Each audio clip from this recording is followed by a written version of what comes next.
and a very warm welcome back to the Sherwood Urban Farm. I say very warm because it is the 17th of May today and it is 11 o'clock right now and it is 28 degrees. There is definitely something wrong with our climate of late. Anyways, so here we are. Here I am in my shorts. Almost winter, but that's fine.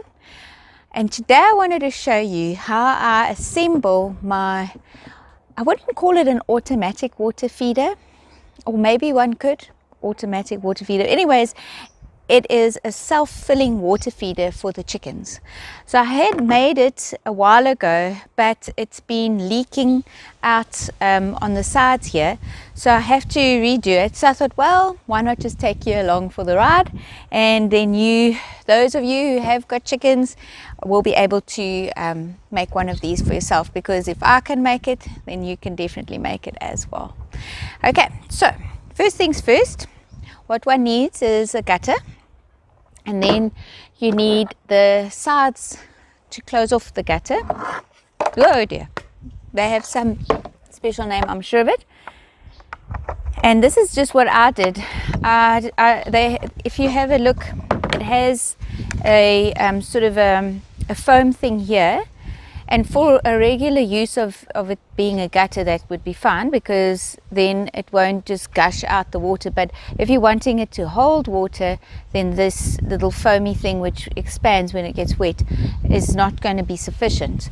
And so I would be filling the reservoir, and then in the next day it's all run out, and then that sort of defeats the whole point of having something like this, because you only really want to fill it every now and then. So what I'm going to do today is I am going to use this Contractors acrylic. I read up about it, and acrylic is safe for animals and for us. There's a product that you put on your roof that is acrylic, so that stops your roof from leaking, and you can also line ponds, and it's safe to drink, so the water that comes off of your roof into your water tanks will be safe, so it's non-toxic. So instead of using silicone, because silicone, if it's not food grade, can be toxic, and we're eating the eggs of the chickens and we don't want our chickens to die. Okay, so the first thing I did, let me just pick this up. The first thing I did was drill a hole in the one side. This is so that I can use this float valve. So I'm going to fit the sides on. One also has to be careful that you don't squish that little rubber thing, which I actually already have done. Too bad. Okay, so I have put that side on now. And then I'll put this side on.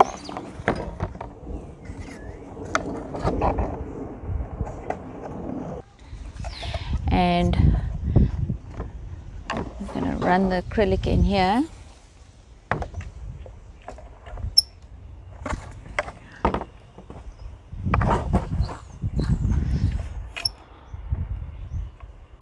Wow, this stuff's quite thick. Anyways, I'll do the best I can. Oh wait, that's not too bad. Well, let's just say what's nice about this acrylic, it's dry in 1 hour, where with silicone it's days. I'm just going to take my finger and really squish it in there a bit. And they say you can use a damp cloth, but this is this is a chicken water. I don't think it has to be that pretty. I think if I was going to be doing something in the kitchen or something, and it's something that you see, then you can finish it off with a damp cloth, and then it looks all nice. But I'm not going to do that. Right. So this needs to dry for an hour, and then we will assemble the rest of the water feeder. So more than an hour has passed, and this is beautifully dry, especially on this hot day. Now what's nice about it, it is like a rubber, so it when I'm cleaning it out and that, and if it is any movement, it will not crack. It will just sort of rubberize itself there. Okay, so then the next thing is to put the float valve on. That's the bottom, that's the top. So, and the seal must be on the inside where the water is going to be. Push that in and then screw it on.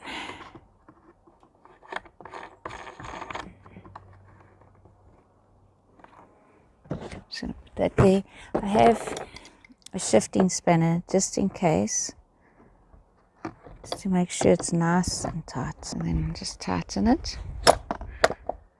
That's the thing with shifting spanners, they shift. This is plastic, so one doesn't obviously want to go too tight because you don't want to break it, but you need to, it needs to be fairly tight so that the seal will work. And then to put my hose fittings on, I've got these little adapters which fit on here.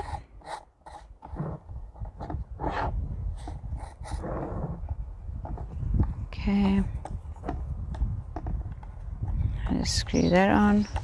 Okay, the reservoir is, this is about a 20-litre bucket. My housekeeper was most distraught that I would make a hole in such a decent bucket. Anyways, she now understands the situation. So this I made, this has also got well, what would you call this? I don't know, fitting, for the lack of a better word. I don't know what one would call the specific fitting, but you can get them at the plastic, like a plastic warehouse place. And so it attaches on this side. Here again is your little seal. So it's very similar to, oh, actually I bought this at the co-op. Co-ops are first price for this kind of thing. And you just push it through. It seals on the inside with that seal, and then it also it has to be fairly tight for that seal to work. So I went and got another tool. Yep. So you really actually need to tighten it good and proper. Okay, I think that's enough. Okay. So once that's really tight, then you take the adapter, screw that on, and screw on the hose fitting. See, it's really simple. No rocket science here. I must also just mention that there is a little adjusting knobby here to adjust when the valve must close. So you just got to set that. This is gravity fed, which means the reservoir has to be higher than the water trough. Okay, so I just need to fill this up. And then this should last about 3 days, I'd say. And it's filling up nicely. And now the girls are going to have nice clean water. We'll just put the lid on to keep all the leaves out, and that's that. Well, I sure hope you enjoyed watching that video, and you will now know how to make your own little self-filling water trough for your chickens.